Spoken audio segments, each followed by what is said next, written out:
Yesterday, the Dow Jones Industrial Average had once again a disastrous day, falling 12.93% in a single trading day. That is just under 3,000 points in one day. If we look at the worst declines in history by points, yesterday was the worst day ever. Now, I know I said this 2 weeks ago and I said it twice last week. It keeps happening. And in fact, if you look at the biggest single day point declines in history, nine of the largest 15 point declines in history have come in the last few weeks. Now, if we look at declines by percentage, which may be more valuable in some sense, yesterday was the second worst stock market decline by percentage ever at 12.93%. The only time that the stock market had a worse day than yesterday on a percentage basis was the day known as Black Monday, October 1987, a historically bad day. That's the only day that was a worse day than yesterday by percentage. And otherwise, you're looking at worse than the 1920s Great Depression numbers, okay? Not the 2008 Great Recession. Yesterday, stocks were down more by percentage than during any day of the Great Depression of the 1920s. Think about that.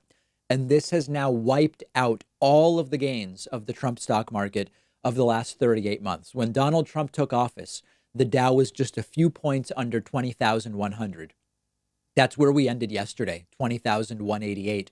We're back to where we were. All of the gains of the Trump administration are gone.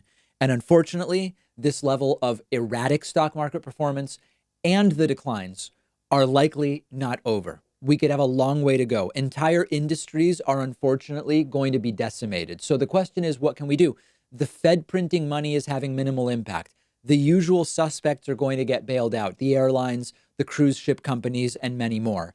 But what about individuals? What about small businesses? There's going to be some capital injections, money made available through small business association loans. There will be some other stimulus, but there will be businesses destroyed by this. I don't know how the countless restaurants that are currently relegated to takeout and delivery only survive this. Their landlords are going to want rent unless rent is suspended or forgiven or made up by the government. Many restaurant owners are going to say, I just have to walk away. I have to walk away from the restaurant, even with rent support given by state or federal government, state or federal governments. Many restaurants are not going to survive because they're just not going to make enough money. So right away, we probably need a combination of some kind of universal basic income for people making under X amount or businesses whose gross revenues are under Y amount. I don't know what those numbers are, but we probably need something like that. Mitt Romney has suggested $1,000 a month. Ro Khanna has a proposal that's a $6,000 one-time payment for people making under 65K.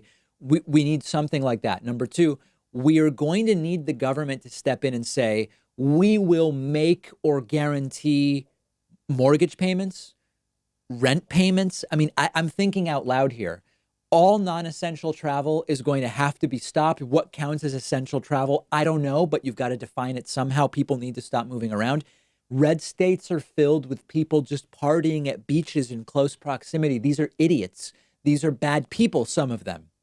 Maybe Donald Trump yesterday finally saying this is not under control will make a difference. And it's tragic in many ways. This is why it's crucial that we grin and bear it now. We stay home. We try to turn the corner on new infections, but it is not looking good. The latest numbers as of an hour ago were 188,000 official cases worldwide. I mean, the number is probably millions worldwide at this point. There are estimates that Ohio has 100,000 actual infections. There are estimates that the country, the U.S., has 500,000 or 750,000. We just don't know. We know the death toll currently has passed 7,500, and we must get it under control. The economy will suffer for a while.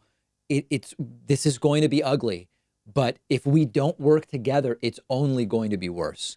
Let me know what you're doing. What are you able to do on Twitter? I'm on Twitter at Pakman. Follow me. Let me know what you've got going on.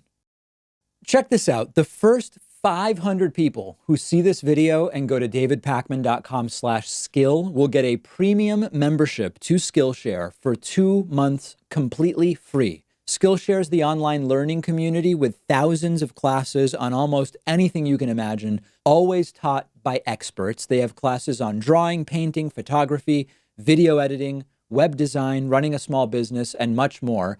I recently took a very interesting class called Simple Productivity, How to Accomplish More with Less, and got a bunch of great personal productivity tips out of it.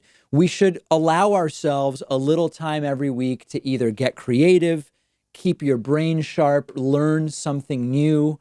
It's great for mental health, and almost all the classes are under an hour, so it's very easy for someone who's busy to take advantage of it. With Skillshare, you can discover a new passion, explore something you didn't know you would enjoy, but there's also plenty of classes for people with experience, so you can just get better at something you're already good at. And again, the first 500 people who see this video and go to davidpakman.com/skill will get a completely free premium membership for 2 whole months, giving you access to every class Skillshare offers. Check it out. I put the link right underneath this video.